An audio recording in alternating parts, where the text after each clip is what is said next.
The ultimate 3,500-word plain English guide to blockchain. Unless you've been hiding under a rock, I'm sure you've heard of Bitcoin and blockchain. After all, they are one of the most trending topics these days, the ultimate buzzwords of the year. Even people who have never mined cryptocurrency or understand how it works are talking about it. My non-techie friends are completely at loss when it comes to understanding these new technologies and have been bugging me for weeks to explain it to them. There must be thousands of other regular internet users out there who feel the same. As a super early miner of Bitcoin, I've taken it upon myself to write this post in the plainest English so that anyone can understand today's most trending technology. For every complex problem there is an answer that is clear, simple, and wrong. H.L. Mencken. Unlike most posts on Bitcoin and blockchain, which usually begin right away with trying to define blockchain, I want to explain first the problem it solves. Imagine Joe is your best friend. He's traveling overseas, and on the 5th day of his vacation he calls you and says, "Dude, I need some money. I've completely run out." You, being the nice person you are, reply sending some right away, and hang up. You then call your account manager at your bank and tell him, "Please transfer $1,000 from my account to Joe's account." Your account manager replies, "Yes, sir." He opens up the register, checks your account balance to see if you have enough balance to transfer $1,000 to Joe. Because you're a rich person, you have plenty to spare. Thus, he makes an entry in the register like the following. Note, we're not talking about computers, only to keep things simple. You call Joe and tell him, "I've transferred the money. Next time you go to the bank you can withdraw the $1,000 that I have just transferred." What just happened? You and Joe both trusted the bank to manage your money. There was no real movement of physical bills to transfer the money. All that was needed was an entry in the register. Or more precisely, an entry in the register that neither you nor Joe controls or owns. And that is the problem of the current systems.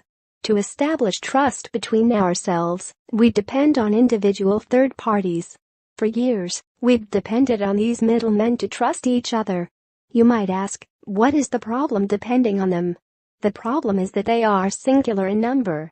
If chaos has to be injected in a society, all it requires is one person organization to go corrupt, intentionally or unintentionally. For years, we have been putting all our eggs in one basket, someone else's.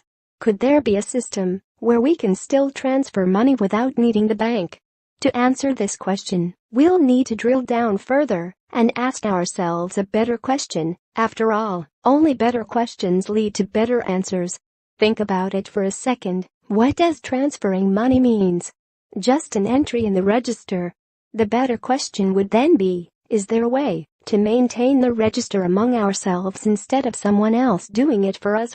Now, that is a question worth exploring. And the answer is what you might have already guessed. The blockchain is the answer. It is a method to maintain that register among ourselves instead of depending on someone else to do it for us. Are you still with me? Good.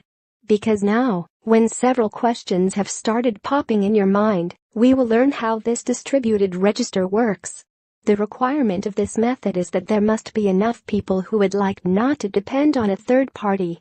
Only then this group can maintain the register on their own. It might make sense just to get some Bitcoin in case it catches on. If enough people think the same way, that becomes a self-fulfilling prophecy. Satoshi Nakamoto in 2009. How many are enough? At least 3. But for our example, we will assume 10 individuals want to give up on banks or any other third party that manages transactions. Upon mutual agreement, they have details of each other's accounts all the time, without knowing the other's identity.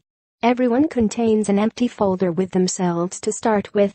As we'll progress, all these 10 individuals will keep adding pages to their currently empty folders. And this collection of pages will form the register that tracks the transactions. Next, everyone in the network sits with a blank page and a pen in their hands. Everyone is ready to write any transaction that occurs within the system. Now, if number 2 wants to send $10 to number 9, To make the transaction, number 2 shouts and tells everyone, "I want to transfer $10 to number 9. So, everyone, please make a note of it on your pages." Everyone checks whether number 2 has enough balance to transfer $10 to number 9. If she has enough balance, everyone